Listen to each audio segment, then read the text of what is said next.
For me, this was my first marriage, but Olivia had been down this road before. For her, it was the second. It followed the usual script: dating, courtship, flowers, chocolates, walks. There was chemistry, affection, love, and then marriage. Olivia didn't have children with her first husband, which, as it turned out, worked in our favour. When I asked her about it, she would answer vaguely, it just didn't work out. The only response I could muster was a shrug. Well, not exactly. Olivia was 28 by the time we met, and what kind of problems could a woman that age have? On the contrary, I had a bit of experience under my belt, a decent head on my shoulders. My childhood was behind me, but old age was still far away. It was a good time, really, maybe even the best time of life. Olivia felt the same way, so we took things slow with the idea of having children. We agreed to focus on ourselves first. Most of our money went into travel, sometimes just the two of us, sometimes with friends. We made it a habit to travel abroad several times each year. But over time, Olivia's expectations began to change. Eventually, she started talking about having a baby, and I remember her brushing me off with a quick, irritated wave of her hand. It's not the time yet. It was our 4th anniversary, and we were still young, full of energy and childless. Not that they are rich, but they have not experienced difficulties either. Olivia worked from home, and I was a typical office nerd. In the 5th year of our marriage, I was finally able to look into Olivia's past. One evening, our childhood friend suddenly appeared to us. The usual story. There's a knock on the door. I open it, and there she is. But Olivia, who came out to greet her, didn't even smile. An awkward pause. Awkward hugs. Over tea, I found out that the girl was in a difficult situation and needed to spend the night somewhere. I could tell that Olivia wasn't thrilled with the idea, but I couldn't just throw a young woman out on the street, especially when this was my chance to look into the past that she had so carefully hidden from me. So, while Olivia prepared dinner, her friend and I sat down and chatted, uncorking a bottle of semi-sweet white wine. In the kitchen, after the first bottle, we opened another, and before I knew it, I was heading out to grab a third from the store before it closed. The evening turned out to be both fun and eye-opening. Oddly enough, I saw a different side of Olivia. I didn't understand what she had been keeping from me, but there was something strange about it. When I returned, though, I found that the two women had had a falling out. They were hurriedly getting dressed, and Olivia was crouched on the floor, picking up broken pieces of plate. I stepped in and separated them, moving them to different rooms. We agreed that her friend would leave in the morning. That night, I couldn't sleep. I stumbled out into the hallway, fumbled around in the dark until I found some cigarettes in my pocket, and stepped out onto the kitchen balcony. To my surprise, there was our unexpected guest. Still a little tipsy, she looked at me with a look that sent shivers down my spine. Something was wrong with the whole situation, and I couldn't help myself. I asked, "Well, just to break the silence, is everything okay?" She smiled, took another drag on her cigarette, and shrugged. "How long have you two been together?"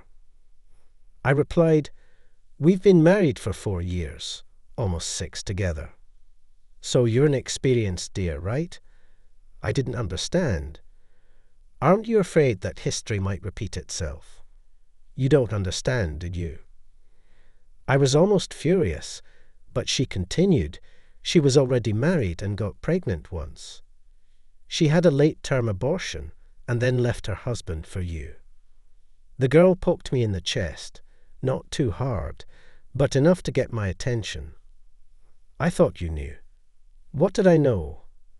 I asked, confused. "Now you know. Olivia is a good girl, but, Fish swim where it's deeper.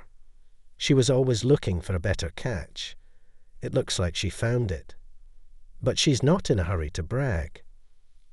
I stubbed out my cigarette and turned to leave, but the weight of what I had just heard was too great.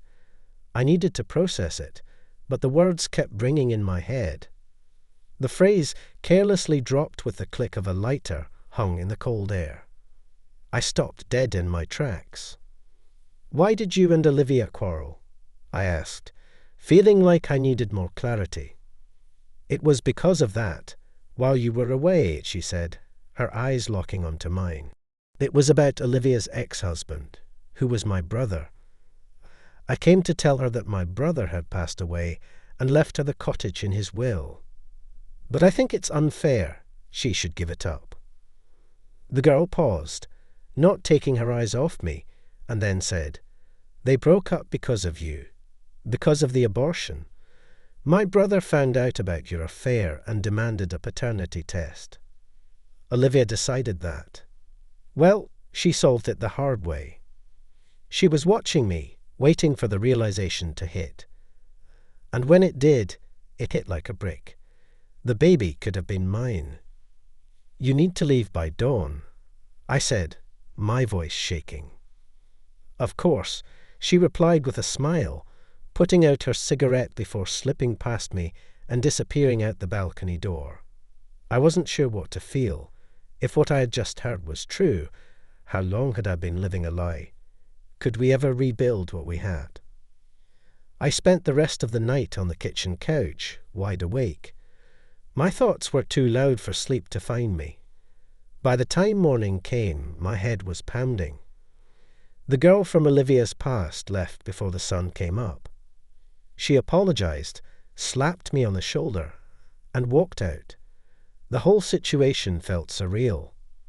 An uncomfortable conversation, and without a doubt, a divorce was on the horizon. Olivia didn't deny anything.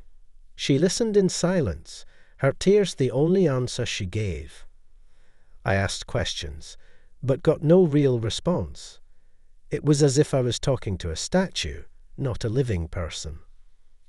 The only thing that gave her away was the salty streaks on her face. "Is this true?" I asked, my voice trembling. She stayed silent, the anger burning in her chest, but I couldn't hold back any more. I stormed over to her, grabbed her by the shoulders, and shook her hard. Olivia let out a sob and slumped against the wall, her head hanging limply, just barely, but it was enough to break me. I released her, stepping back, my heart pounding. She sank to the floor, and through my own tears, I heard her whisper, "Truth." She confessed. She cheated on her husband with me. She planned to blame him for the pregnancy, but he found out about it. And not wanting anyone to find out whose child it really was, she decided to start all over again with me. "But this is for us. We are so happy together," she pleaded in an almost frantic voice. "I will still have time to have children. Do you want this? Do you want to conceive a son or daughter right now?" I recoiled, a wave of horror washing over me, and panic started to set in. The scene spiraled into something almost unbearable, and I knew I had no choice but to call an ambulance. Olivia, who had been watching in silence, suddenly turned around and turned into a storm of rage in the blink of an eye. Doctors arrived and forcibly sedated her before taking her away. The consequences were worse than I imagined. I couldn't file for divorce for 6 months because of Olivia's nervous breakdown. When the court finally ruled, I felt much better. Olivia returned to her hometown, and I never saw her again. Though I've heard rumors that she turned to heavy drinking, I hope it's not true.